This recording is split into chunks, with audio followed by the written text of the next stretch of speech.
Selamat pagi anak-anak. Selamat berjumpa kembali dengan Ibu Heri Kristiani, mapel PPKN ya nak. Ini bagaimana kabarnya anak-anak? Nih, sehat bukan? Nih, demikian juga Bu Heri ya kabarnya. Bu Heri juga sehat, harapannya anak-anak dan keluarga juga sehat ya. Kita bersyukur anak-anak bahwa di masa pandemi ini kita masih bisa melaksanakan pembelajaran ya. Nah, sebelum kita mulai pembelajaran ini anak-anak, yuk kita sebentar.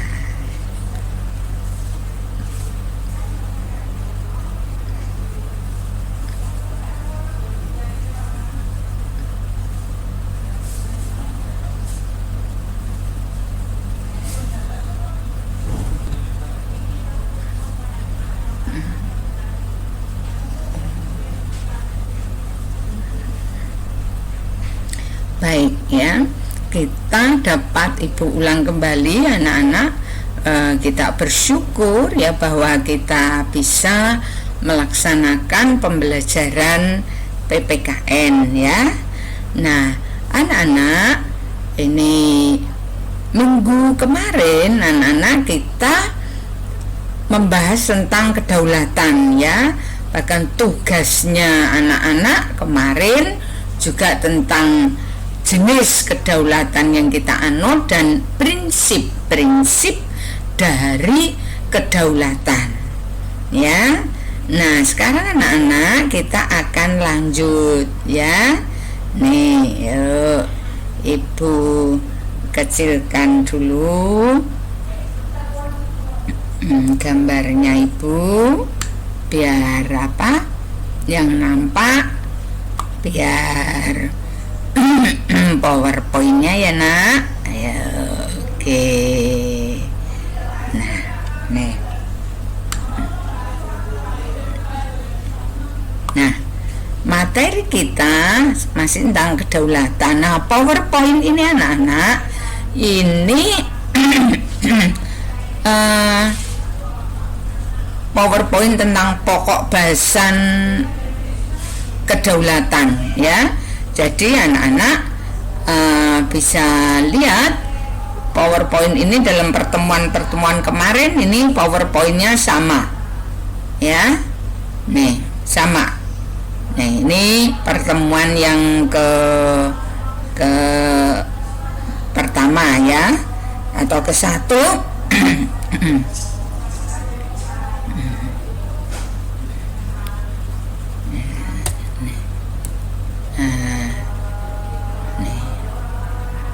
Nah ini ya, ini juga masih PowerPoint yang pertemuan pertama ya, tentang pengertian kedaulatan. Nih ya,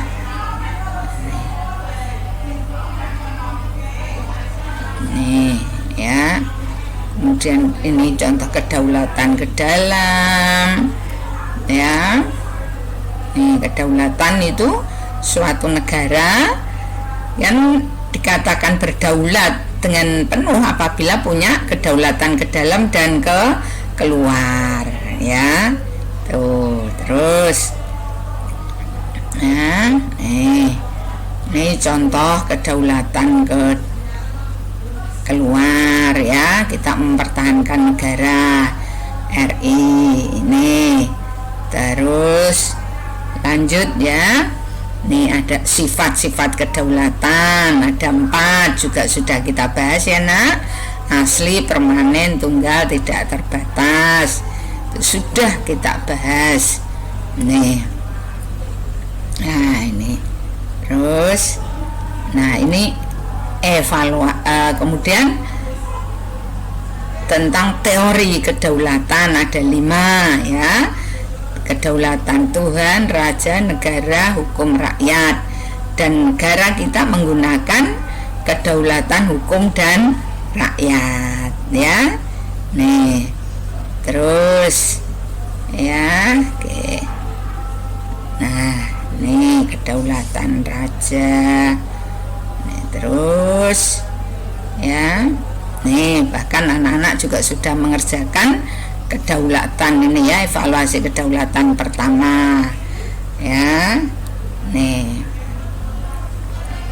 Terus lanjut, Nak. Ini. Terus ya. Nih. Sekarang kita akan masuk ke nih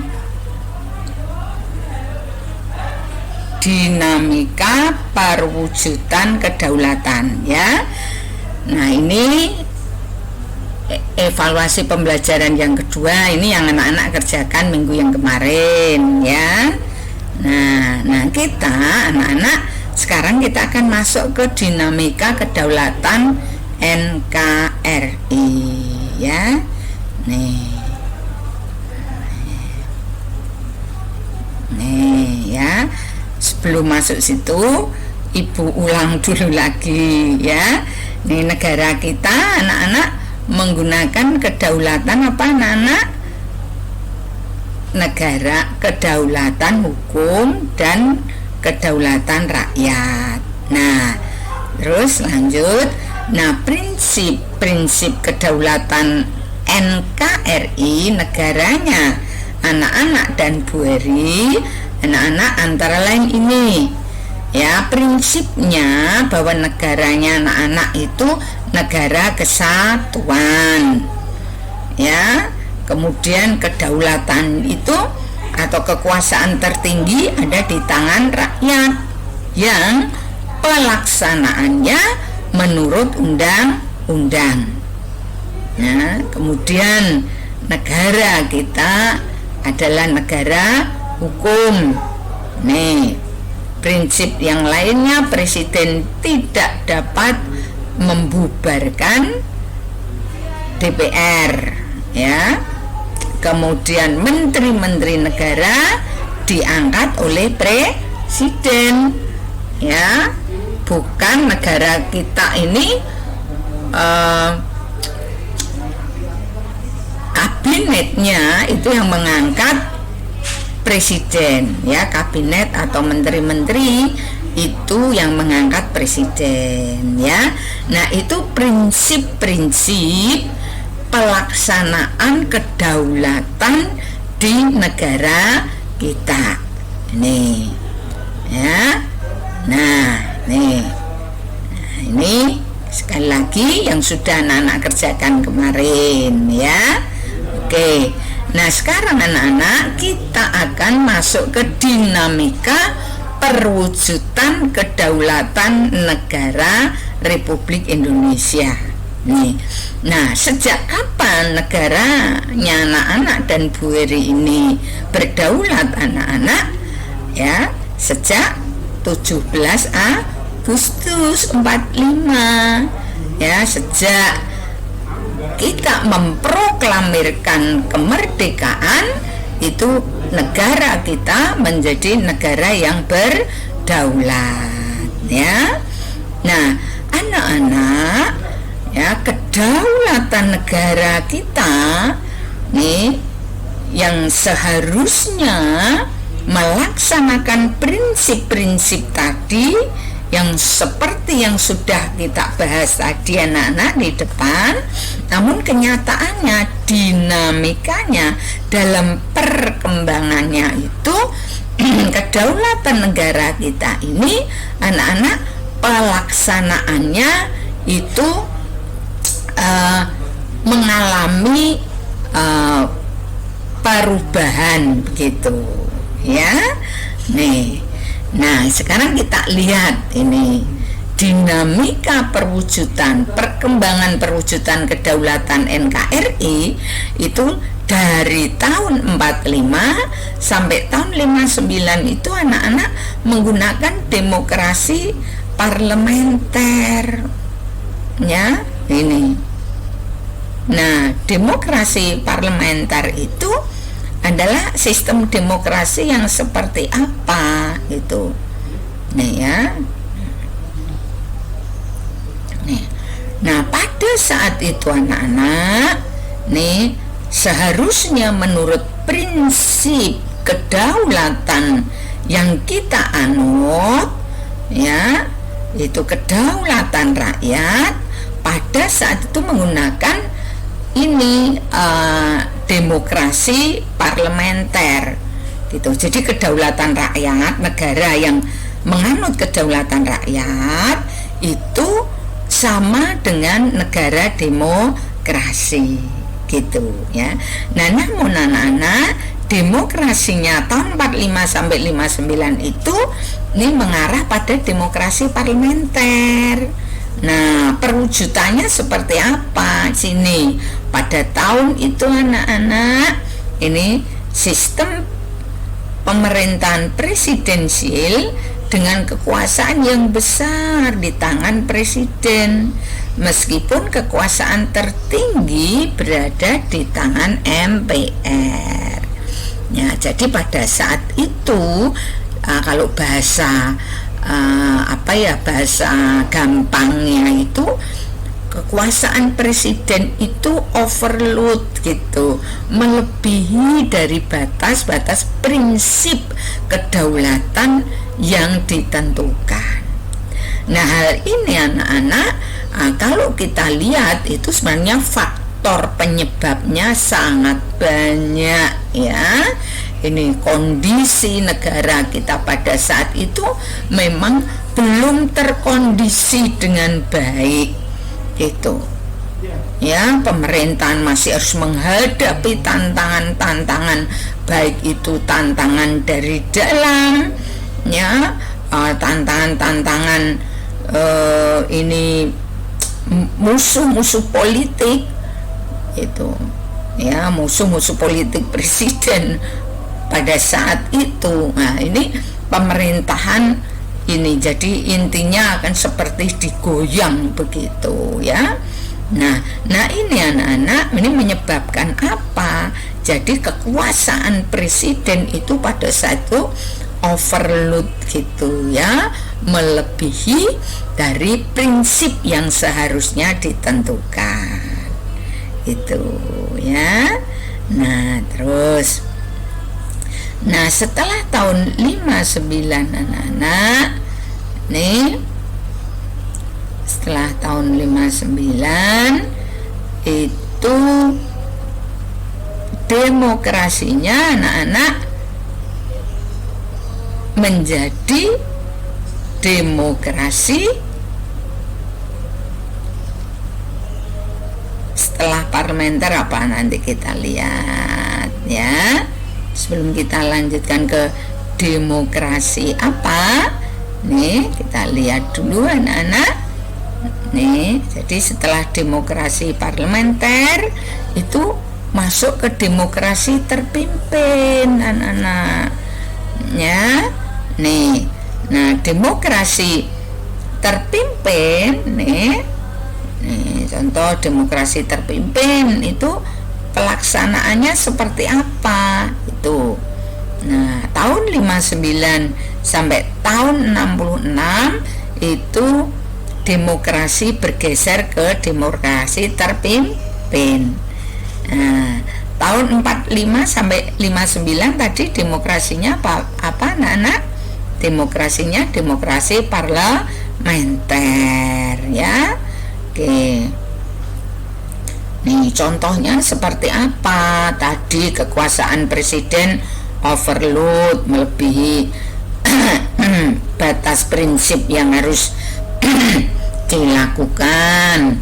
Kemudian Badan Perkembangan ini selanjutnya atau KNIP pada perkembangan selanjutnya gitu, KNIP itu melalui badan pekerjanya mengajukan petisi kepada pemerintah agar apa? Para menteri kabinet itu bertanggung jawab saja kepada KNIP, bukan kepada presiden. Nah, ini merupakan penyimpangan dari demokrasi rakyat, anak-anak ya. Oke, nih lanjut. Nih. Kemudian anak-anak, nih. Nah,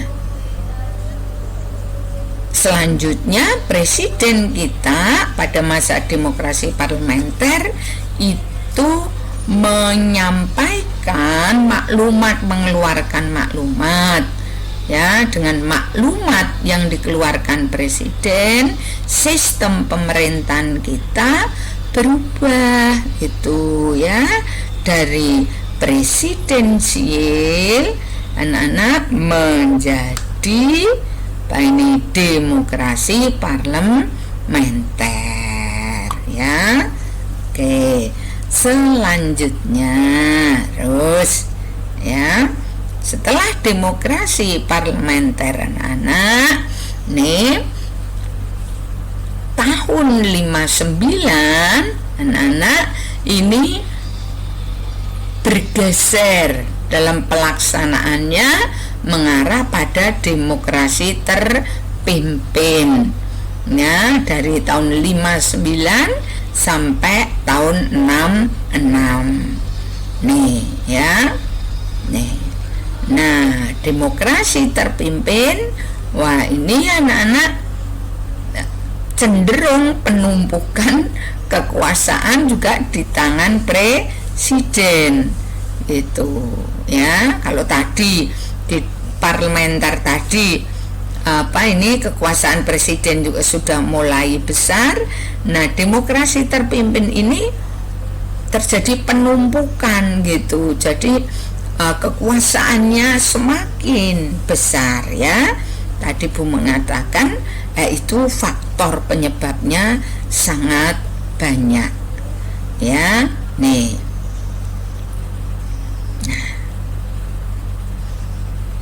Nah, kemudian anak-anak tahun 66 sampai 98 ini demokrasi Pancasila pada masa pemerintahan Pak Soeharto. Ini pun anak-anak sebenarnya juga banyak terjadi penyimpangan ya.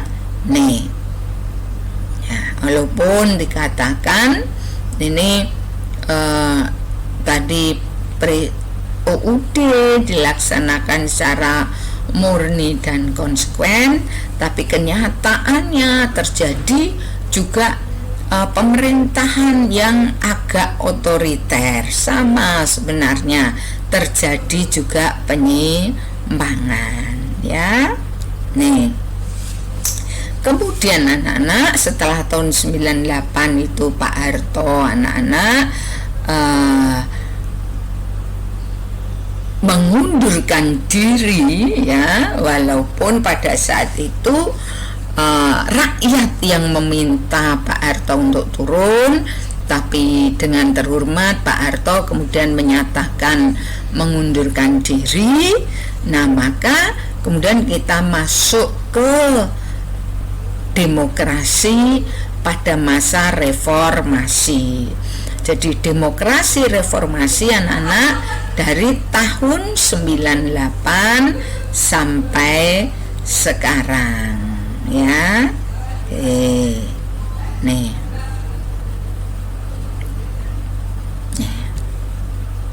Ya, nih. Nah, kemudian anak-anak dalam perwujudan demokrasi pada masa reformasi ini, demokrasi Pancasila, anak-anak, pemerintah juga berusaha membenahi ya pelaksanaan dari kedaulatan yang tadinya dari anak-anak kedaulatan parlementer, kemudian terpimpin, kemudian masuk ke demokrasi Orde Baru, demokrasi Pancasila. Setelah Pak Harto lengser, masuk ke demokrasi pada masa reformasi, ya. Ini. Nah, dalam pelaksanaan demokrasi ini anak-anak, perwujudannya antara lain dilakukan penegaan terhadap fungsi dari lembaga-lembaga negara, ya, supaya dapat mewujudkan kedaulatan rakyat yang sebaik-baiknya. Nah, nanti selanjutnya pertemuan minggu depan anak-anak kita akan membahas ini tentang ini perwujudan dalam penegaan demokrasi Pancasila nih yang sesuai dengan prinsip-prinsip menurut UUD 45. Nah, jadi minggu depan anak-anak kita akan bahas tentang MPR, Presiden, DPR, BPK, MA, MK, DPD, dan KY, ya. Anak-anak, nanti kalau anak-anak belum jelas, anak-anak bisa tanya ke Bu Heria, bisa melalui WA, dan anak-anak bisa perdalam ini, dibuka PowerPoint-nya ini dan dibaca buku paket. Karena anak-anak kita harus melakukan persiapan. Besok awal Desember anak-anak akan melaksanakan PAS, ya. Nah, materinya nanti sampai pada lembaga-lembaga negara. Gitu ya anak-anak. Dalam pembahasan kali ini, apabila ada perkataan Bu Heri yang tidak pas anak-anak, Bu Heri minta maaf, ya. Selamat siang anak-anak. Selamat siang. Bye bye. Oke. Ibu akhiri ya nak.